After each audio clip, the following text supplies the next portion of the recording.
Pray for you that the things that God has for you to do that are in your heart, that you would be at peace to accomplish those, that we are not isolated, we are together. Can you say that with me? We are together. What the enemy tries to do is isolate you and keep you in division or separated, because he knows he's stronger when we are separated. But when we are together, we become stronger. The pendulum shifts to us. When you have unity with God, you become unstoppable. Focused and locked into the things of God. How can two walk together unless they agree? But once they come into agreement and they walk together, then they're strong, because a threefold cord with God in that mix is not easily broken. And when you get to a place of unity in your life, you'll get stronger. Yeah, and you become powerful. And so the enemy knows that too. And so he does everything he can to keep us from walking in a place of unity. We started a series, not a series, but a word last week, the path of least resistance. And it's a little bit of a paradox on words, because the path of least resistance is not the least path to get on. It's the primary path, but it's hardest. It's the most difficult. It's challenging. But in that path, you always overcome. If you put God first in everything that you do, even though there's going to be times that the enemy will try to say, stop that. Stop worshiping God. Stop singing. Stop gathering. Stop lifting up the name of Yeshua. But you won't stop. And in the victory of not stopping, you'll find God's presence. And he'll help you. He'll encourage you. He'll fight for you. He's not going to fight with you. And you shouldn't pick up battles. You should let the Lord fight the battle. Don't get aggressive in fighting a battle that is not your battle to fight. Let the Lord fight that battle. You be the servant of the King. You walk faithfully before the Lord. You honor those that he honors and respect those that he respects. But don't fight a battle. Let the Lord fight the battle, because he got big muscles. He works out all the time. He is in the gym. So you can trust him. We're gonna finish up this path of least resistance. We talked about three things. I gave them to you last week. Unification, because unification creates strength. When you are unified, you are stronger. When you're walking together with God, in your unity with God, you're stronger. Your family's stronger. You're personally stronger. Unification creates strength. The second one was identify the challenge and the challengers. So there's things that are challenging us, but we have to approach the challenger in order to defeat the challenge. And here's what I mean by that. Sometimes a challenge might be no food. So people are starving because of lack of food. We've had that before in the world, where there's famine and global famine, and people are starving. And so part of the reason, the challenger might be drought. People are starving because of drought. So maybe the challenge is insects. Insects have swarmed. Hordes of grasshoppers have swarmed and eat up all the food. Well, then if you have water, that's not going to change that. You got to get rid of the insects. So there's a challenger that meets and creates a challenge. And so you have to meet the right thing with it. So right now we have racism and hatred and COVID and all the other challenges. And so meet those challengers and you'll overcome the challenge. Here's the third principle, was embrace the challenge. There is a challenge that's going to come, embrace it. Don't run from it. Don't be afraid of it. Embrace it.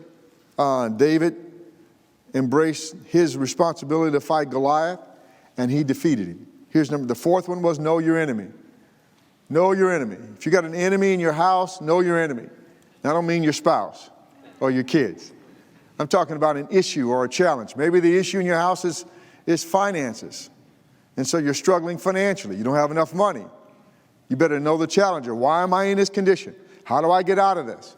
Because God is there with you. He is not alone. But he will wait. He'll wait on you to ask. And once you ask, he'll wait on you to see how bad you want to know. So he'll see if you'll seek it, or you're just going to ask. Well, if you won't tell me. He's going to say, well, pray for a couple of days. Fast for a few days. Well, I don't want to do that. Then you don't want the answer. Come on. Sometimes you have to push. You plant a seed and it's not producing apples the next day. In fact, it looks like nothing's happening. But there's a lot happening underneath the surface. You just can't see it. So push a little bit. David overcame Goliath because he changed the battle structure from size and strength to speed and skill. And what's your enemy look like? How does he function? How does that spirit operate? Deal with that. You can overcome it. You can prevail. You just have to use the right challenger. So here's number 5 as we get started today. Engage the battle. Engage the battle. Turn with me to Joshua chapter 8, and we'll pick it up at verse 19. Joshua, who is the leader now of Israel, Moses, who has been the leader, has gone on and left the planet. And so now it's Joshua's responsibility to lead the nation of Israel into their promise. Now, watch this. He has never done this before. Neither have they experienced that. Moses has been the leader. Joshua has been his armor bearer.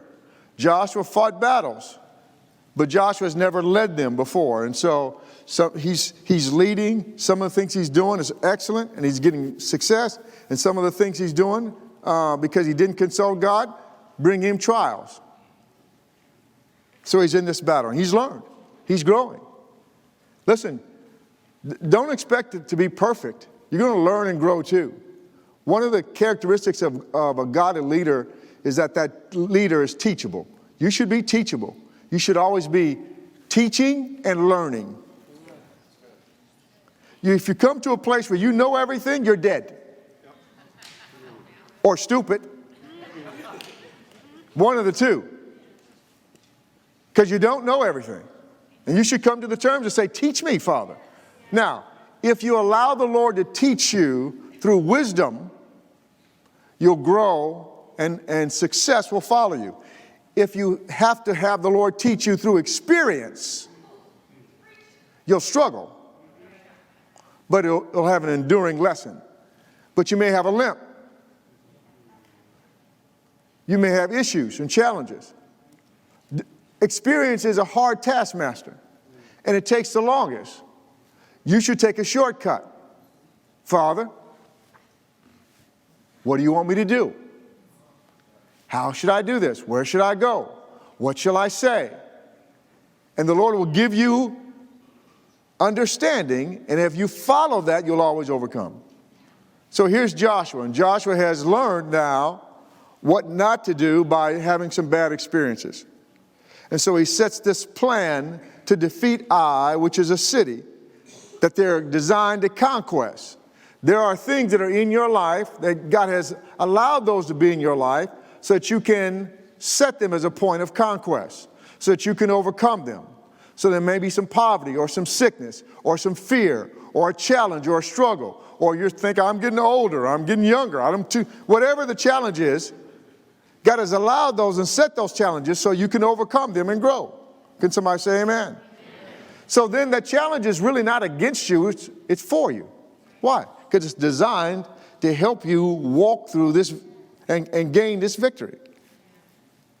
So here's Joshua's challenge. He has to fight Ai. So let's go to Joshua 8:19. It says, when he held out his hand, the men in ambush rose quickly from their position. So he has an army. He splits his army into two. He takes one army with him. He takes the other army and makes them an army of ambush. So when they come to the city, the army with Joshua, they start to run. And the men of Ai come out of the city and begin to chase them, while the guys who are waiting in ambush are hidden. The men of Ai, verse 20, turned and looked back, and smoke from the city was rising to the sky. So as soon as they left, the men who were hiding from Israel go into the city and they burn the city. They could not escape in any direction, and the troops who had fled in the wilderness now became pursuers. So let me redesign this for you. Joshua has an army. He splits that army in two. He takes one of the army and says, you guys go hide. We're going to attack this city. When they see us attacking, and they have already defeated us once before, So now this is a second battle. They're going to think they're going to defeat us again. But we're going to take off and run for the hills, and they're hopefully going to chase us, and they do. Once they chase us and they leave the city, you guys go in that city and burn it down. You destroyed, there's not even a remembrance of evil that is in that city. So they take off, and they're running. Got Nikes on, man, they're moving. And they start chasing them. And then when the ambush goes in, they burn the city up. And at some point in time, somebody smells smoke. What is that? And they look back at their own city, and they realize it's being burned up. And by that time, they turn back to try to save it. But Joshua now says, the city's on fire. Let's go get them. When Joshua and all Israel, verse 21, saw the men in ambush had captured the city, and that smoke was rising from it, they turned back and struck down the men of Ai. Then men in ambush came out of the city against them, and the men of Ai were trapped between the Israelite forces. May your challenge be trapped and destined for destruction.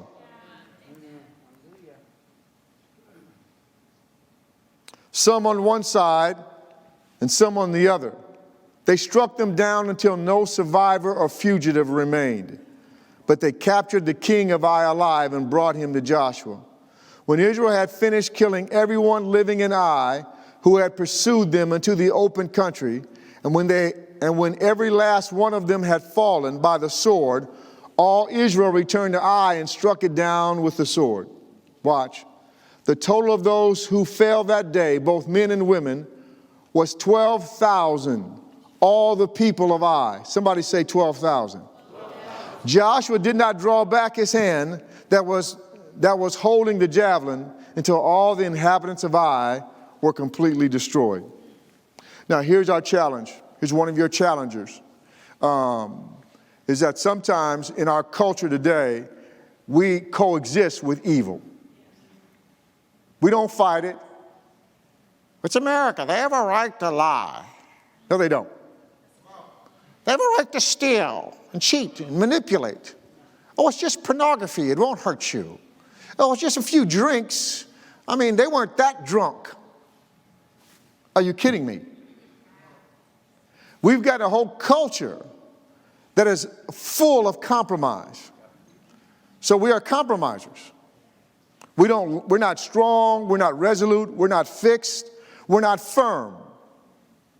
We let outside voices come and direct the Spirit of the living God's direction. And we can't do that. You have to live a life that is devoted and committed to the things of God. These guys went in and killed 12,000 with swords. 12,000. Now, I want you to catch that for a second. Not 200. 12,000 with swords. Not rifles, not bullets, swords. That means you had to get close to your enemy. You had to smell that enemy's breath. You had to look in their eyes and they're looking in yours. And over, and you're destroying everything. Listen, and I'm not talking about people. I'm talking about attitudes and behaviors. I'm talking about a system of perversion that we have let in the body of Christ come in and set in and compromise so that the compromise is okay when it's not okay. Come on. And it's going to take you to be resolute to fight that battle and to overcome it. If you say, well, listen, I'm just trying to make it work, then fight poverty in your life. Fight poverty. Why don't you overcome poverty? Why don't you set your life as a new generation? So for my children and my children's children and my children's children's children are not going to have to face the poverty I grew up in as a little boy because I'm breaking it.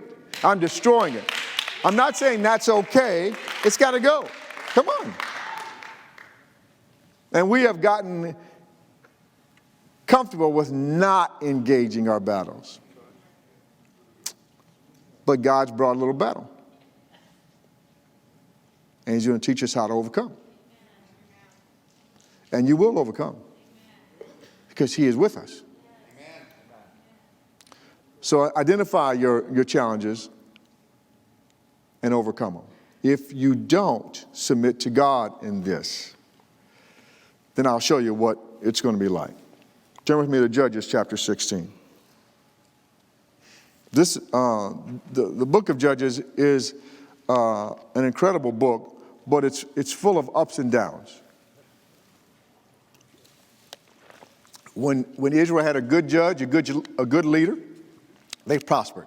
When they didn't have a good leader, they struggled. And often, it was up and down in the leadership of the leader, of the judge. And so let's look at one of them. His name is Samson. Judges chapter 16. It says, when Delilah realized that he had told her the truth, she sent this message to the Philistine leaders. Come one more time, for he has told me the whole truth. Let me park there for a second. Samson is a leader that leads Israel for 20 years. 20 years. You imagine electing a president and we give him 4 years. Then we talk bad about him and somebody talks good about him. And then we go and vote. And if he wins, he's up for another 4 years and then he's out. And then if he loses, he's out after the first 4 years. Right. Samson's a leader for 20 years. He's not voted in or out. He's appointed.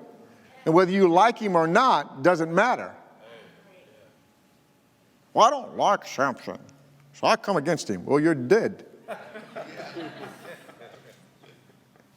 I mean, that's just the reality of what happened then. Then they'll kill you. All right. Because there wasn't elections. So when you look at the patterns of stats establishing the kingdom of God, the pattern of America justice and jurisprudence is not the same. It's different. And so what pattern trumps the pattern of the kingdom? The kingdom's pattern. If you're going to build your life around something that's going to be successful forever, build it on the principles of the kingdom. Because God's way is always the right way, and it will trump everything else. It will overcome everything else. Let me say it like that. So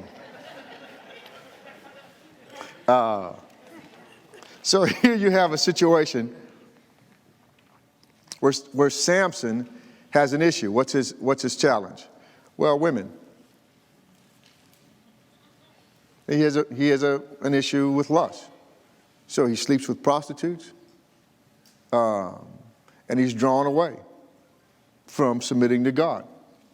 And so he has this woman, Delilah, that he's drawn to, and she has no loyalty or devotion to him. And so when the Philistine leaders who he's attacking come to her and say, listen, you're close with this guy Samson. We're trying to find a weakness to get him, and we can't seem to find the weakness. We'll pay you if you can help us find the weakness. So each of the kings, they rally together, and they give, I think, over 1,000 pieces of silver to her each. So they're setting her up. Her retirement, she's going to live in Maui. So she decides, hey, I'll give up Samson. What is he to me? So when she realizes Samson has told her the truth, and the secret was his hair, he is a vow of a Nazarite. And that vow was a vow that says, God, you are first. No matter what, I will always serve you. I will always honor you. I would only do the things you've called me to do. And so he compromised. And she cut his hair off, and his strength left. It says the Philistine leaders, in verse 18, came to her and brought the silver with them. Then she let him fall asleep on her lap and called a man to shave off the 7 braids of his head. In this way, she made him helpless, and his strength left him. The Philistines seized him and gouged out his eyes.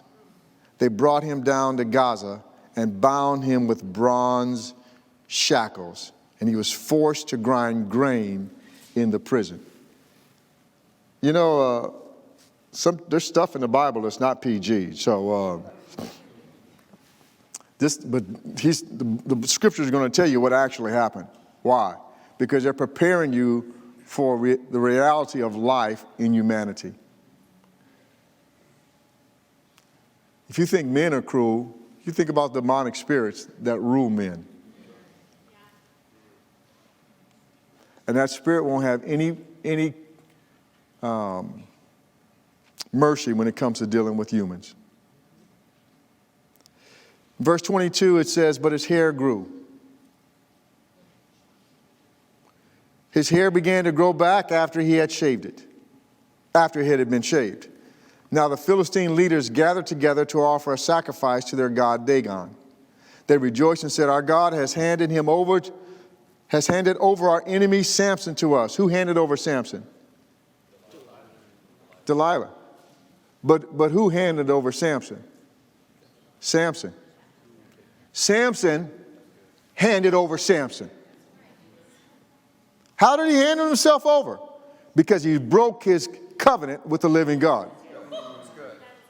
If he had maintained his covenant, there is no force that would have stopped Samson. He'd take a jawbone from a donkey and beat up everybody. Take a break.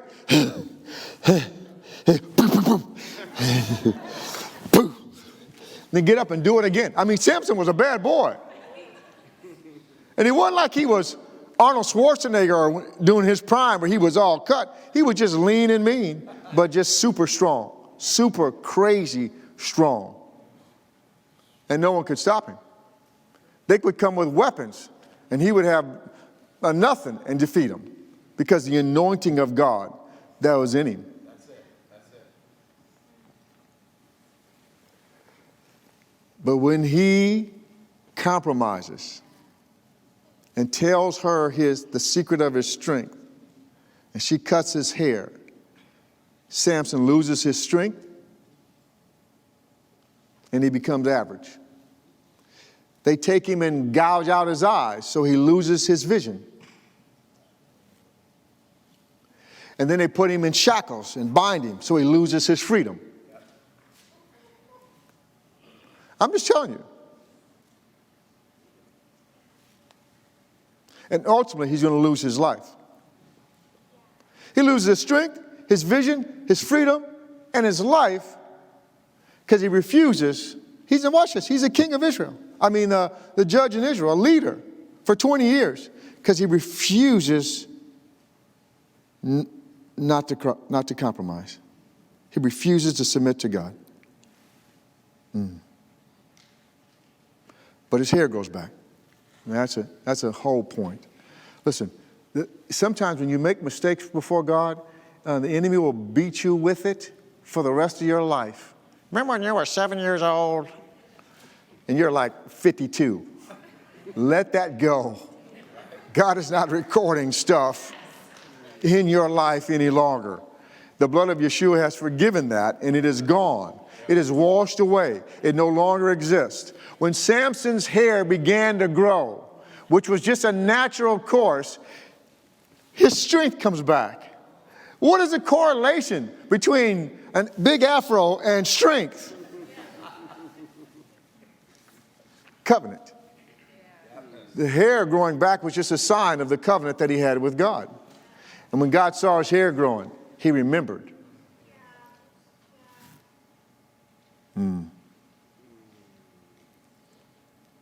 So Samson says to the young man in verse 26, who was leading him by the hand, this young boy's leading Samson, the mighty judge of Israel.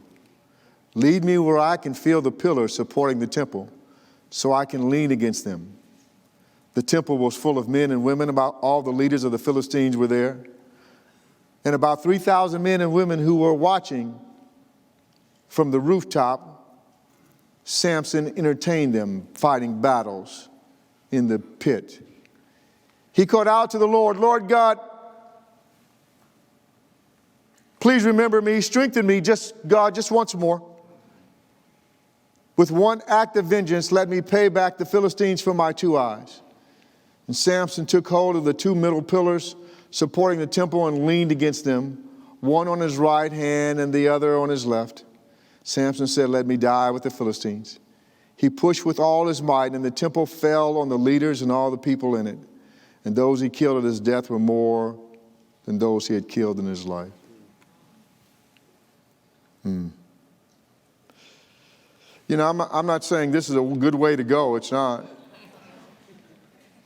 But I am saying that if you'll submit to God and walk with him, you will prevail without losing your strength, your vision, your freedom, and your life.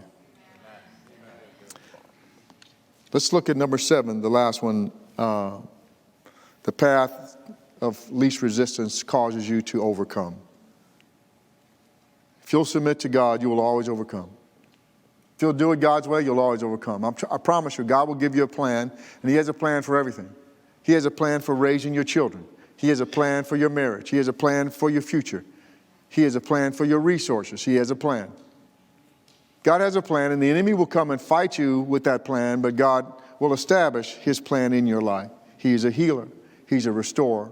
He'll settle you so that you always overcome. So he has a plan for Abram.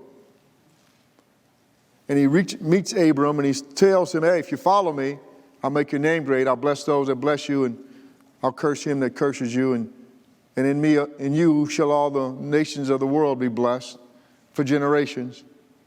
I want to make a covenant with you, and if you'll walk with me. And Abram says, I'm in. I'm in, God. So he starts to follow God, and God changes him from Abram, father, to Abraham, father of nations. He changes his wife from princess Sarai to queen of nations. And so Abram and Sarah start this journey, and God gives them at an advanced age a child, Isaac. And Isaac grows, and God has given prophetic words over Isaac's life and things he's going to be and stuff he's going to do. And at some point in time, God says to Abraham, bring me Isaac as a sacrifice. That wasn't unusual during the era that Abraham lived in, because there was a lot of human sacrifices and challenges and struggles like that. And people died when they were young. But this Abraham is an older man. He is not young. He has passed through some of those trials. And his son is dear to him because it's his only son, firstborn son of promise. But Abraham is faithful. He's resolute. He's fixed. God's going to ask him to do something, and his response to God is always going to be the same. Yes, Lord. His response is not, well, let me think about it. Or I'm not sure I should do this. Or I don't know if this is good for me. And I really don't want to forgive them. I'm enjoying the comfort of my hate. I don't want to give. I just don't trust. I think they're cheap or liars. So I'm just going to keep that which I have. And even though those people are dying and struggling, and I have the power to be the difference maker in their life, I will not reflect you, God. I'll do what I want to do. That's not Abraham. That's a culture we live in. So God says to Abraham, hey, bring me the boy and sacrifice him on the mountain I'm going to show you. So he takes his son and some servants with him, and they get to a place where they separate, and he says, hey, I'm going to take the boy and we'll be back. Just an act of faith. He didn't say, I'll take the boy up and I'll be back. He says, I'm taking the boy with me and we'll be back. Come on. Because I know the God that made a covenant with me will always honor his word. And this boy is a boy of promise. And I'm not sure what's going to happen on that mountain. I haven't been there before. But I am sure of the character and nature of the living God. And I walk with him and he walks with me. So he ties up his son and he gets ready to strike him with the knife. And what I love about Isaac, you don't find anywhere in the scripture that he's fighting with his father. You trying to kill me? Oh, you better bring something, old man. He doesn't go there. He just willingly submits. And when Abraham takes the knife, the angel of the Lord calls out to him in verse 11 and says, Abraham, Abraham. Here I am, he replies. Do not lay a hand on the boy or do anything to him, for now I know that you fear God, since you have not withheld your only son from me. You know, God already knew that. There's no new information he's gathering. He wasn't getting information for himself. He was gathering that information for you. That's good. That's good. He was teaching the universe, hey, I'm going to establish this man Abraham because he's been faithful to me. And faithfulness is always rewarded with faithfulness. Abraham looked up and saw a ram caught in the thicket by its horns. So Abraham went and took the ram and offered it as a burnt offering in place of his son. Now, I love this about Abraham because he sees this ram in the thicket and he catches it and he guts it. He kills it. Let me just say that, you know, walking with God is not an easy process. Sometimes we want to get to the highest place in the kingdom. If you want to get to the highest place in the kingdom, you're going to have to take some low places in the earth. There's some sacrifice that's going to take place. There's some pain you're going to have to experience. There's some giving that's going to have to take place. There's some prayer and fasting that's going to be part of your life habit as you walk with God. I'm just telling you. You want a high place in the kingdom? It's not because you just showed up. He sees a ram, and he's going to give a sacrifice. So he butchers this ram in the thicket. You know how bloody that is? It's a job. And it doesn't happen in 10 minutes. It's not like a drive-through. Number 4? Can I have a number 4, please? Yeah, and, with a Coke. This is work. I'm just saying, if you're going to walk with God, get ready for work. Get ready to deal with some emotions and some feelings. Get ready to have some denial, because it's not instant. I prayed 20 minutes ago. How come God has not brought my Ferrari out front?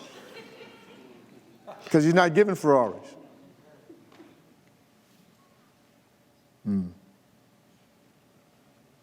The angel of the Lord called to Abraham a second time. It's important that you understand the distinction between the two. God speaks to him the first time because of his faithfulness. And then he's going to give God a sacrifice, and so God waits. And he allows him to do everything that he is going to do, and then he calls him a second time. Abraham had named the place,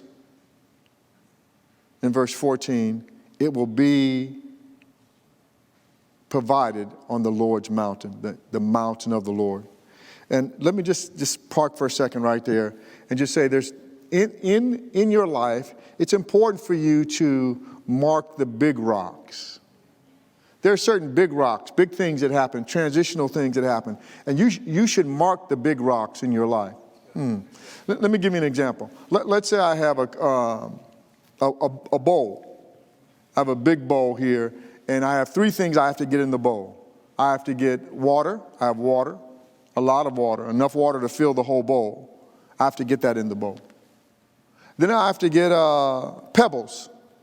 I have to get pebbles into the bowl and the water, and I have to get rocks. I got big size boulders, small boulders I have to get inside the rock. If I put in the water first and the water fills up, I can't get anything else in without the water spilling.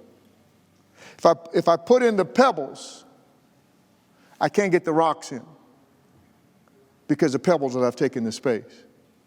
I got to put the big rocks in first. If I put the big rocks in first, then I can put in the pebbles, because the pebbles will take all the little spots and the crevices that are open from the big rocks. And then I can take the water and pour the water in, because the water will just seep through and get past where all those empty spaces where the pebbles were. And I'm going to remind you of something, that God will do extraordinary things for you, but you have to mark those extraordinary things because you'll forget. And then when the next challenge comes, you'll have an opportunity to compromise in that next challenge, but you'll remember that, no, I remember the faithfulness of my God when I was 12. I remember when I was 17. I remember the time I got born again. I remember when I was in that car accident and the car was flipping and I said, Lord, save me. And then God healed me and nothing came out of that. That's a big rock for me. I'm just saying, you got to remember and you got to mark the big rocks. And Abraham says to the Lord, he marks this. It's the Lord's mountain.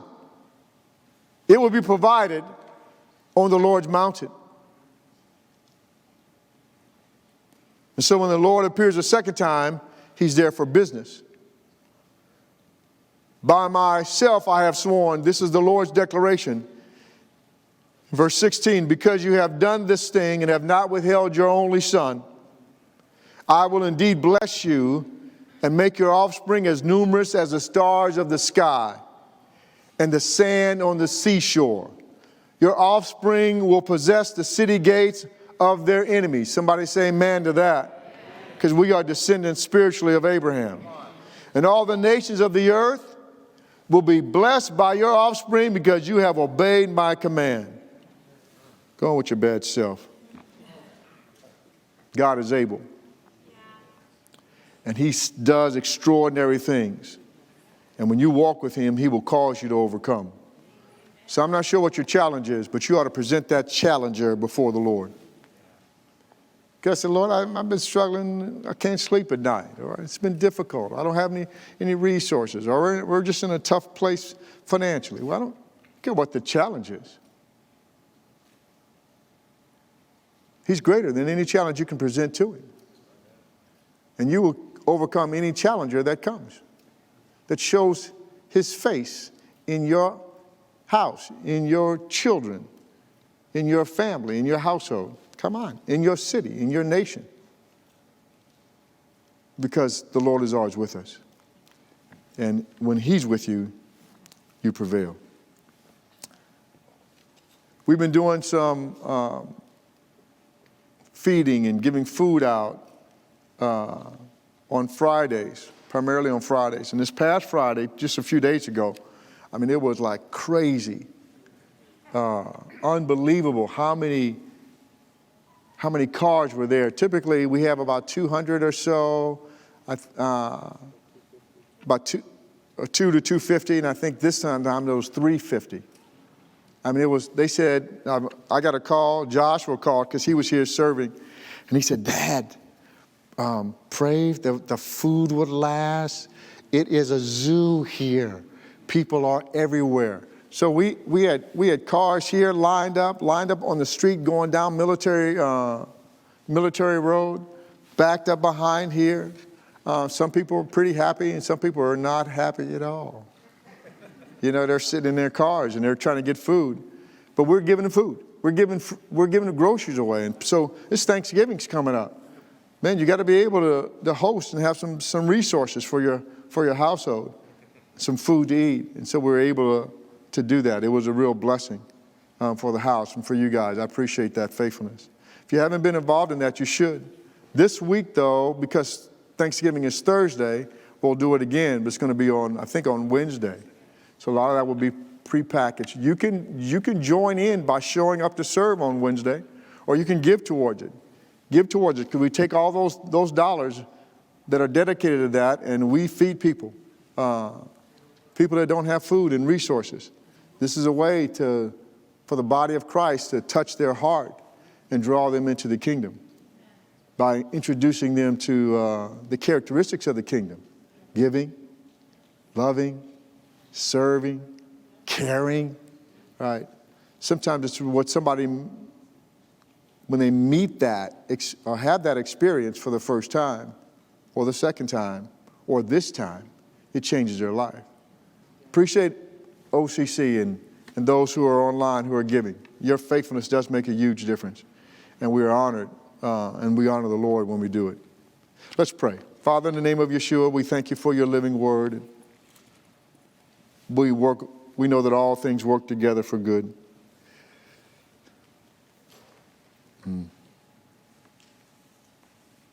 Father, we know that when we are unified, the unification that we have with you and with each other creates strength in our life, and we become strong and mighty, powerful.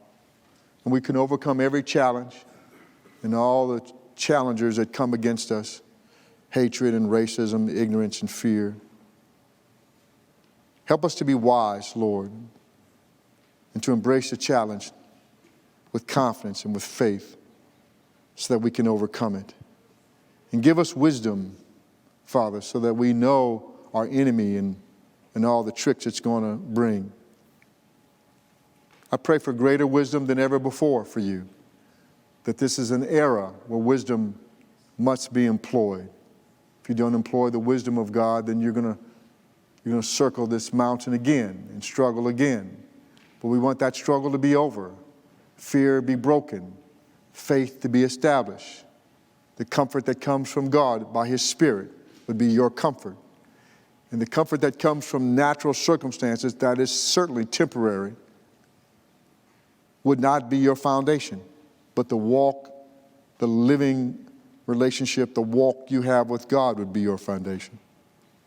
May you know your enemy, and may you apply the weaponry that defeats sickness and disease and hatred and racism and poverty and all the other things that come against your life that the enemy brings, but he cannot prevail.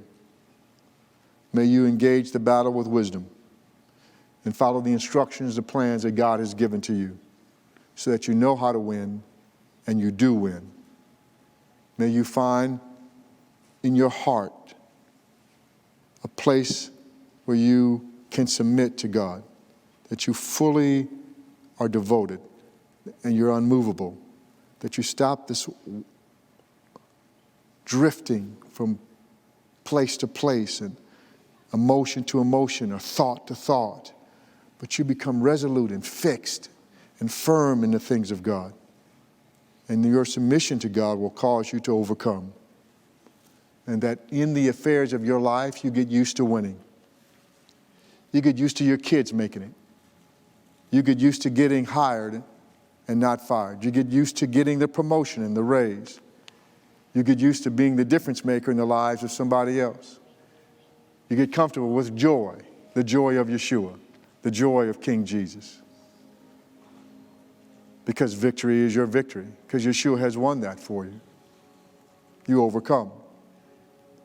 And even as those spiritually who have gone before us, our ancestors, have overcome, so now we are designed to overcome and to lead a new generation into intimate relationship with the living God. May those in your house, those you love with your heart, be led into a deeper, more powerful relationship with the Most High. And may your relationship with God grow. In Yeshua's name, amen.